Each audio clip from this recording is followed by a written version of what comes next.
Salam kasih, damai Kristus menyertai kita.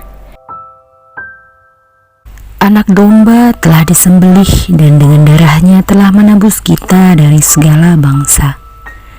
Pembacaan dari kitab Wahyu. Aku, Yohanes, melihat seorang yang duduk di atas tahta di surga. Dengan tangan kanan dia memegang sebuah gulungan kitab. Kitab itu ditulisi sebelah dalam dan sebelah luarnya dan dimeterai dengan 7 materai. Dan aku melihat seorang malaikat yang gagah yang berseru dengan suara nyaring, katanya, "Siapakah yang layak membuka gulungan kitab itu dan membuka materai-materainya?" Tetapi tak ada seorang pun yang di surga atau di bumi atau yang di bawah bumi yang dapat membuka gulungan kitab itu atau melihat sebelah dalamnya. Maka menangislah aku dengan amat sedihnya, karena tidak seorang pun dianggap layak untuk membuka gulungan kitab itu ataupun melihat sebelah dalamnya. Lalu berkatalah seorang dari tua-tua itu kepadaku, "Jangan menangis. Sesungguhnya singa dari suku Yehuda, yaitu tunas Daud, telah menang. Dialah yang dapat membuka gulungan kitab itu dan membuka ke-7 materainya." Maka aku melihat seekor anak domba berdiri di tengah-tengah tahta dan di tengah-tengah keempat makhluk serta orang tua-tua itu. Anak domba itu kelihatan seperti telah disembelih.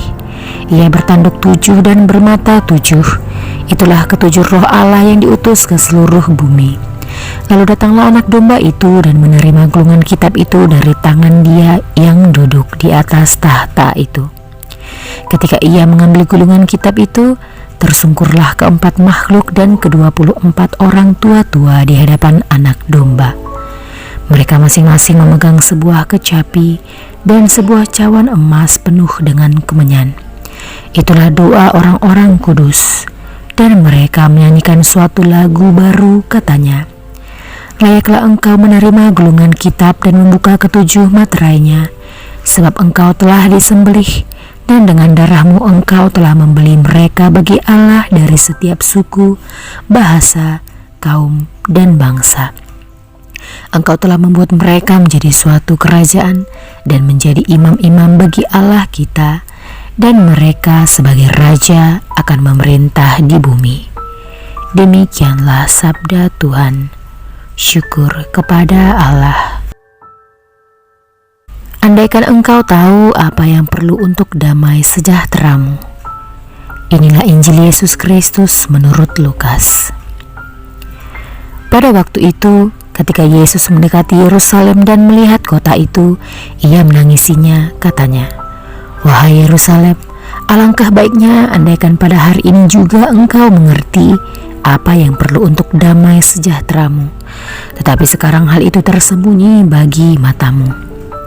Sebab akan datang harinya, musuhmu mengelilingi engkau dengan kubu, lalu mengepung dan menghimpit engkau dari segala jurusan. Dan mereka akan membinasakan dikau beserta semua pendudukmu. Tembokmu akan dirobohkan dan tiada satu batu pun akan dibiarkan terletak di atas batu yang lain. Sebab engkau tidak mengetahui saat Allah melewati engkau." Demikianlah Injil Tuhan. Terpujilah Kristus.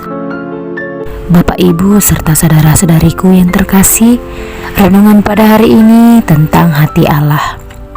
Dalam Lukas 19 ayat 41 dikatakan, "Dan ketika Yesus telah dekat dan melihat kota itu, ia menangisinya." Nah, air mata dapat menggambarkan emosi seseorang. Karena itu ada air mata bahagia dan ada juga air mata kesedihan. Hari ini kita membaca kisah Yesus yang sedang menangisi kota Yerusalem. Mengapa? Karena Yesus sedih melihat kegagalan orang-orang di Yerusalem untuk dapat mengenali Mesias, sehingga pada akhirnya membawa Yesus untuk disalibkan. Nah, Yesus bukan sekedar merasa sedih karena orang Yerusalem gagal mengenali dirinya sebagai Mesias, namun lebih karena Yesus dapat melihat apa yang terjadi atas Yerusalem hingga hari ini. Kegagalan bangsa Yahudi membawa banyak penderitaan bagi kota Yerusalem, mulai dari kehancuran, perang salib, dan konflik Timur Tengah yang masih terjadi sampai sekarang. Air mata Yesus menggambarkan pribadi Allah yang memiliki sisi emosional. Allah juga tersentuh karena keadaan. Allah yang juga terlibat dalam hidup manusia, bukan hanya pribadi yang melihat dari jauh dan menonton. Allah yang kita kenal adalah Allah yang penuh dengan belas kasih. Nah, teman-teman sekalian, saudara-saudariku yang terkasih, sadarilah bahwa Allah ikut merasakan setiap penderitaan dan kesulitan yang kita hadapi, dan Allah ikut merasa sedih atas setiap masalah dan kegagalan yang kita hadapi. Allah juga ikut merasa sukacita atas kebahagiaan yang kita alami. Luangkanlah waktu untuk menyampaikan perasaan kita kepada Allah dan izinkan Allah mengambil bagian di dalamnya. Nah, bagaimana pandangan kita tentang perasaan Allah terhadap kita? Semoga Tuhan memberkati.